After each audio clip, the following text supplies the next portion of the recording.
Ագնեսա Խամոյան,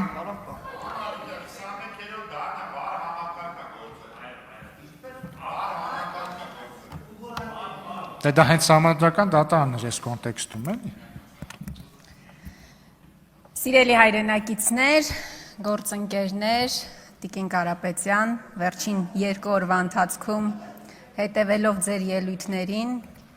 հատկապես այն համատեքստում, որ որպես լեզվաբան մեկնաբանում էիք ընտրական օրենսգիրքը, ես էլ որպես նախկին լրագրող չդիմանալով գայթակղությանը վերնագրել եմ ձեր գործունեությունը 8-րդ գումարման խորհրդարանում և ձեր գործունեությունը 9-րդ գումարման խորհրդարանում։ 8-րդ գումարման խորհրդարանի ձեր գործունեության վերնագիրը Մարիա Կարապետյան, գիծ դաշնակցություն, պատմական ճշմարտության փնտրտուքի ճանապարհին։ 9-րդ գումարման խորհրդարանում ձեր գործունեությունը Մարիա Կարապետյան, գիծ ԲՀԿ, ով է գողացել մանդատները։ Թող ինձ ներեն մեր դաշնակցական գործընկերները, բայց թույլ տվեք ասել, որ հակադաշնակցական ելույթները ձեզ մոտ շատ ավելի լավ են ստացվում։ Սա իմ իմիջիայլոց։ Հիմա մանդատների մասով, ով է գողացել ԲՀԿ-ի մանդատները, մի քանի օր շարունակ այս քննարկումը ծավալվում է ազգային ժողովում և ինչպես և խոստացել էի ձեզ, 1000 անգամ հարցը բարձրաձայնեք, 1000 անգամ գալու եմ և այս բարձր ամբիոնից հայտարարելու եմ։ Դուք ձեր իշխանությունը գողացել է 60,000 քաղաքացու ձայն։ Դուք գողացել եք ընդդիմադիր մանդատներ։ Այստեղ ֆուտբոլի, այսպես տրամաբանությամբ շատ խոսվեց իրավիճակը նկարագրելու համատեքստում, եթե խաղադաշտում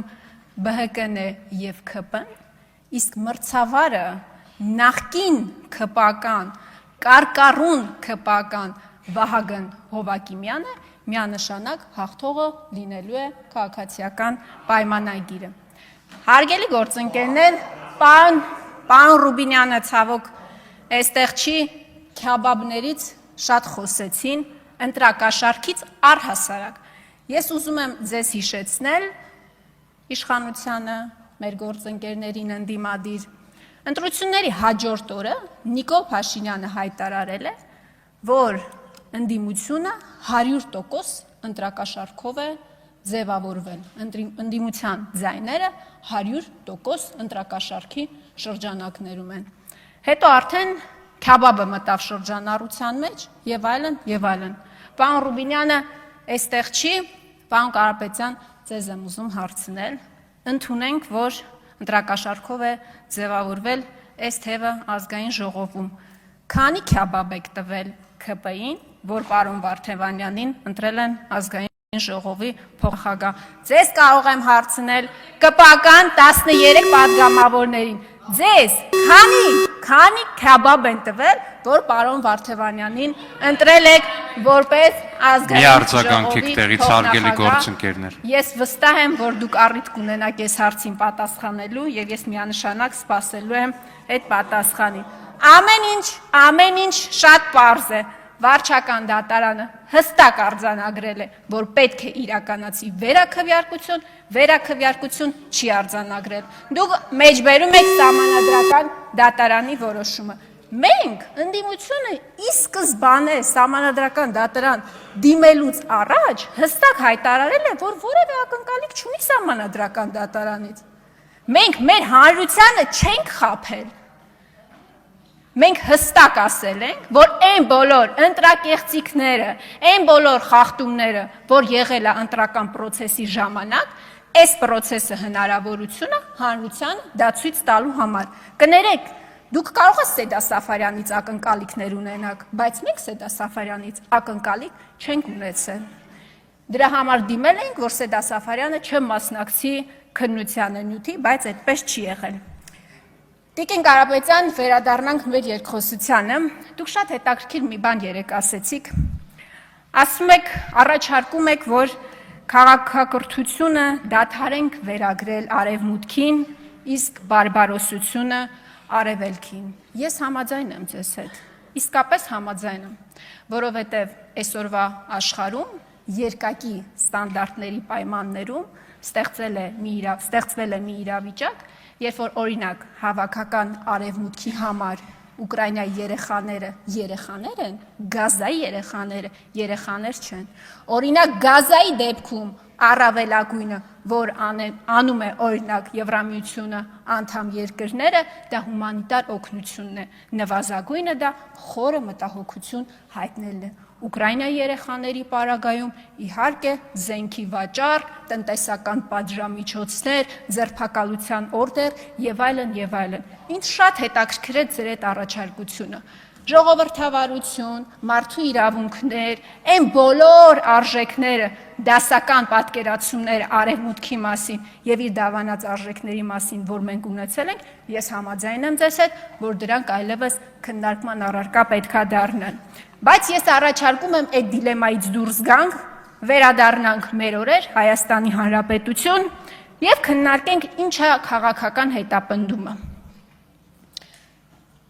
Քաղբանտարկյալների մասին նաև այս երկու օրվա ընթացքում շատ խոսվեց, այսօր էլ խոսվեց։ Ինչ է քաղաքական հետապնդումը իրենց Տիկին Կարապետյան։ Կարող է անձը, որի նկատմամբ իրականացվում է մեր գնահատմամբ, ուզում եք անունը դրեք մեր սուբյեկտիվ գնահատականներով քաղաքական հետապնդում, այդ մեղադրանքները լինեն իրական։ Կարող է։ Պատասխանը այո, կարող է։ Ես չգիտեմ Գագիկ Ծառուկյանի, եթե խոսքը այս դեպքում վերաբերվում է Գագիկ Ծառուկյանին եւ իր նկատմամբ իրականացվելի քաղաքական հետապնդմանը, ես չգիտեմ դետալները իր ունեցվածքի ձեռքբերման, բայց ես երկու բան գիտեմ, որը փաստում է, որ դուք Գագիկ Ծառուկյանի նկատմամբ իրականացնում եք քաղաքական հետապնդում։ Ընտրովի արդարադատություն։ Երբ որ այն, ինչ արել է Գագիկ Ծառուկյանը, եթե պայմանական ընդունենք, որ ամբողջ մեղադրանքը իրավացի է, իրավական է, օրենքի տառին համապատասխան է իրավունքի տեսանկյունից։ Այն, ինչ արել է ինքը ձեզ համար տեսանելի է, բայց շատ այլ գործընկերների պարագայում դուք դա չեք տեսնում։ Հաջորդը քաղաքական մոտիվացիան, Տիկին Կարապետյան։ Ոնց է ստացվում, որ դուք արդարադատություն եք իրականացնում, ճակերտավոր արդարադատություն եք իրականացնում անձի նկատմամբ, երբ մարդը սկսում է զբաղվել եւ ներգրավում է քաղաքական process-ների մեջ, դրանից առաջ կամ դրանից հետո։ Այս ամբողջը փաստում է, որ եթե անգամ մեղադրանքների մեջ ճշմարտացիություն կա, այն process-ը, որը որ դուք իրականացնում եք, դա քաղաքական հետապնդում է։ Ես մի քանի տերմիններ եմ առանձնացրել ձեզ համար։ Անձնական եւ ընտանեկան կյանքի իրավունք, մասնավոր կյանքի անձեռնմխելիության իրավունք, կրոնի ազատության իրավունք, անմեղության կանխավարկած, անձնական տվյալների պաշտպանություն, կանանց իրավունքների պաշտպանություն, ծանոթ են, չէ՞, այս բոլոր տերմինները ձեզ ծանոթ են, չէ՞։ Դուք տարիներ շարունակ միջև պատգամավոր դառնալը կամ գուցե հիմա պայքարել եք, չէ՞ դրա համար։ Սա գիտեք ինչ է։ Քննչական կոմիտեի մեկ էջանոց հաղորդագրությունն է, որտեղ այն 6 իրավունքները, որոնք ես շարադրեցի եւ որոնց համար դուք կենացումահու պայքար եք տվել ձեր հասարակական, քաղաքական գործունեության ընթացքում, խախտվել են։ Տիկին Ջուլհակյանը ասում է, որ ես դատապարտում եմ, ողջունում եմ, որ դատապարտում եք, Տիկին Ջուլհակյան, բայց դուք շատ ավելի կարևոր մի բան ասեցիք։ Ասում եք, որ ես չեմ կարծում, որ դա միտում է, իսկ ես կարծում եմ, որ դա միտում է։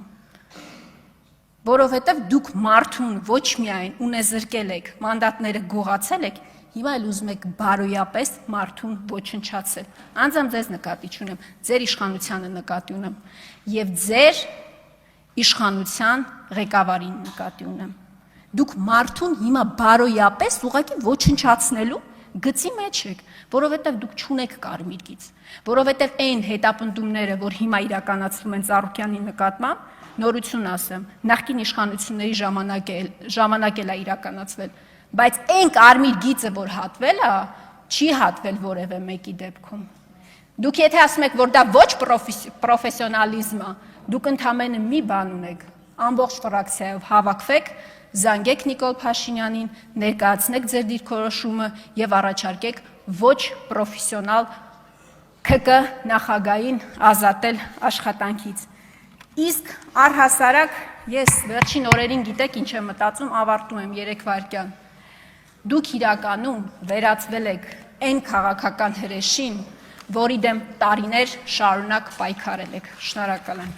Շնորհակալություն Տիկին Խամոյան, բայց քանի որ հարց բարձրացրիք, թե արդյոք ընտրակաշարքի դիմաց են կընտրել պարոն Արամ Վարդևանյանին, թե ոչ, դե Քյավաբն էլ ընտրակաշարքի մաս, ասեմ, որ ոչ, եւ այո, թեև մենք կարծում ենք, որ ընդդիմադիր քաղաքական ուժերի ընտրողների 70%-ը քվեարկել է նրանց ընտրակաշարքի դիմաց, նույնիսկ եթե նրանց փոխարեն ուրիշ ընդդիմություն լիներ, նրանք խորհրդանում չլինեին, իմ կողքին էստեղ նստելու էր միևնույնը ընդդիմադիր ԱԺ փոխնախագահ։ Բայց Տիկին Խամոյանը լինելով ամենախորամանկ ընդդիմադիր падգամավորը, ես հասկացա, որ փորձում է մեզ համոզել, որ ընդդիմադիր հաջորդ տեխնացուներին ընտրել պետք չի։ Տիկին Խամոյան, ձեր առաջարկը կարծում եմ քննարկման արժանի է։ Շնորհակալություն։ Ընդմիջում